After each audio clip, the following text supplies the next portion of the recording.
विशेष प्रायोजित कार्यक्रम आयुर्वेद आरोग्याचा शाश्वत मंत्र. प्रायोजक मूलत्वम आयुर्वेद पंचकर्म हॉस्पिटल, विजयनगर, सांगली. नमस्कार मंडळी, 90.4 ग्रीन FM वर मी आहे मेधा आणि तुम्ही ऐकताय आयुर्वेद आरोग्याचा शाश्वत मंत्र हा विशेष कार्यक्रम. आजही आपल्यासोबत आहेत डॉक्टर कादंबरी जगताप, ज्या आयुर्वेदिक तज्ज्ञ आहेत. नमस्कार मॅडम. नमस्कार. आपण स्त्रियांच्या आरोग्याबद्दल बोलतोय, तर स्त्रियांच्या मेनार्की आणि त्याच्यानंतर PCOD याबद्दल आपण काही भागामध्ये बोललो, पण मेनोपॉज हा स्त्रीच्या आयुष्यातला एक महत्वाचा टर्निंग पॉइंट आहे आणि तिथे जर तिनं स्वतःला सावरलं नाही किंवा तिला आयुर्वेदिक तज्ज्ञांची मदत मिळाली नाही तर तिचं जीवन भकास होतं एकदा, अशी अवस्था होते. तर आपण सगळ्यात आधी सांगूया की मेनोपॉज ही स्थिती काय आहे आणि मग त्या स्थितीबद्दल सगळं बोलल्यानंतर मग ती कशी कमओव्हर करू शकते त्यावर, आणि मग त्याची काही उदाहरणं आपल्याकडे आहेत का, तर त्याविषयी बोलूयात. काय सांगा? नक्कीच. मेनोपॉज म्हणजे नावातच आहे, जिथे पॉज लागलेला असतो.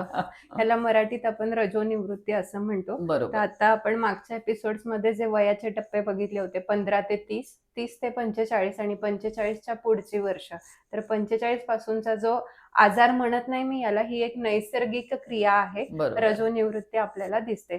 जसं हा आजार नाहीये, पण ह्यात जी लक्षणं दिसतात ती जर बरी नाही केली किंवा ती दुरुस्त नाही केली तर त्याचं स्वरूप मात्र नंतर कन्व्हर्जन हे आजारात होऊ शकतं. अच्छा. त्याच्यामुळे ही नैसर्गिक प्रक्रिया आहे.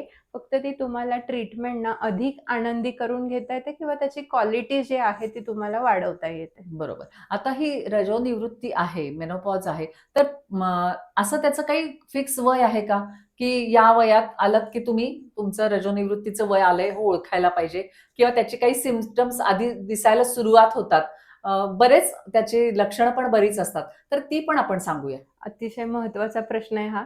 ओपीडीत बऱ्याचदा असं दिसतं की काहीतरी ठराविक लक्षणं दिसत असतात, पण ती पाळी आता येत नाहीये का ती जाणार आहे ह्याचं काहीही लॅब टेस्ट नाहीये ना, त्याची सोनोग्राफी आहे किंवा स्कॅनिंग टेस्ट आपण काहीही करू शकत नाही. ती कधी जाणार आहे ह्याचे आधी काहीही सिम्पटम नसतात.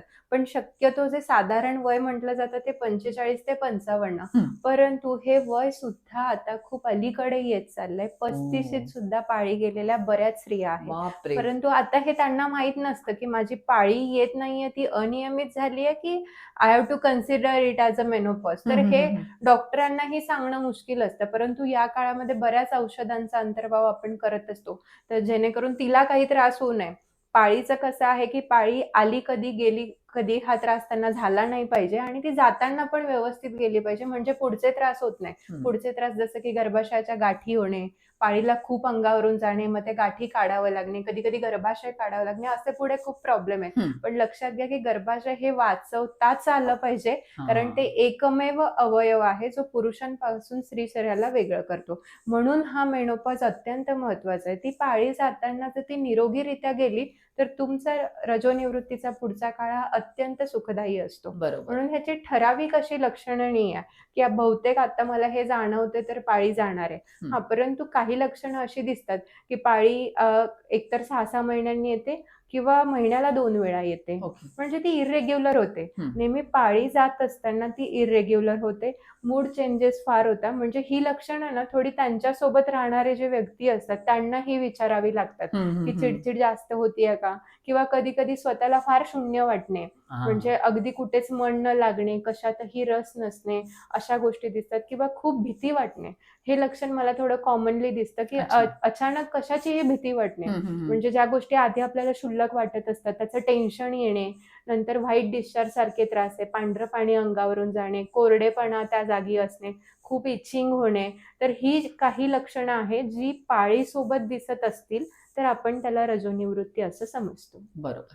आता तुम्ही म्हणालात तसं प्रत्येक स्त्रीच्या बाबतीत वेगळे वेगळे तिला लक्षणं दिसत असतात, पण त्या लक्षणांवर त्या लक्षणांवरनच तिनं ओळखायचं का की आपल्याला आता रजोनिवृत्तीकडे आपण चाललेलो आहे, आणि मग त्यावेळेला त्यांनी आयुर्वेदिक तज्ज्ञांची मदत घेणं गरजेचं असतं, की कोणत्या लक्षणांमध्ये आपण नाही आपण आयुर्वेदिक तज्ज्ञांची मदत घेतली तर चालेल, असं काही असतं? प्रत्येकाने 40 वर्ष वय झालं स्त्रीचं, तर पाळी आलेली असू दे किंवा गेलेली असू दे, तिने काही ठराविक काळजी सांगितलेली आहे ती घेतलीच पाहिजे. बरं. जसं गर्भाशयात आता काही स्त्रियांची पाळी मी जसं म्हटलं तर 55 पर्यंत पण चालू असते हं. आणि काहींची अगदी 40शीत पण जाते. परंतु ती जाताना तिने जी काही औषधं सांगितली आहे किंवा स्वतःची काळजी घेण्यासाठी ज्या काही गोष्टी सांगितल्या त्या केलेल्या पाहिजे आणि जिचं 55 वर्ष वय आहे आणि जिला पाळी चालू आहे तिने सुद्धा ती काळजी घेणं इम्पॉर्टंट आहे. तर अच्छा. तुम्ही रजोनिवृत्ती मला येईल तेव्हा बघू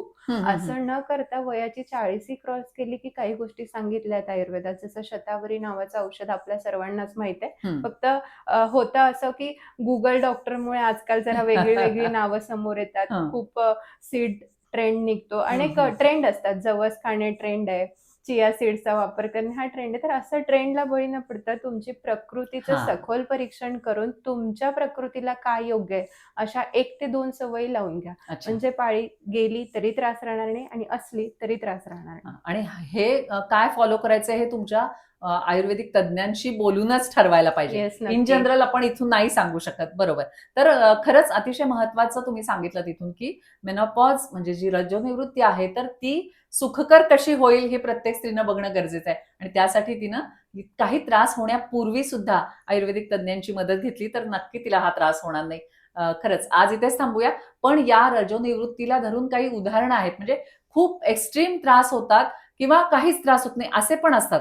तर याबद्दल आपण ऐकूया, पण त्यासाठी आपण उद्या भेटूया. आज मात्र इथेच थांबतोय आपण. नमस्कार. कार्यक्रमाचे प्रायोजक होते मूलत्वम आयुर्वेद पंचकर्म हॉस्पिटल सांगली. आपल्याला जर अचूक आणि परिणामकारक आयुर्वेदिक उपचार घ्यायचे असतील तर आपण मूलत्वम आयुर्वेद पंचकर्म हॉस्पिटल, पहिला मजला, KFCच्या वर, विजयनगर, सांगली या ठिकाणी सोमवार ते शनिवार सकाळी 10 ते सायंकाळी 7 वाजेपर्यंत भेट देऊ शकता आणि आजारातून मुक्तही होऊ शकता. अधिक माहितीसाठी संपर्क 98 346 23 909.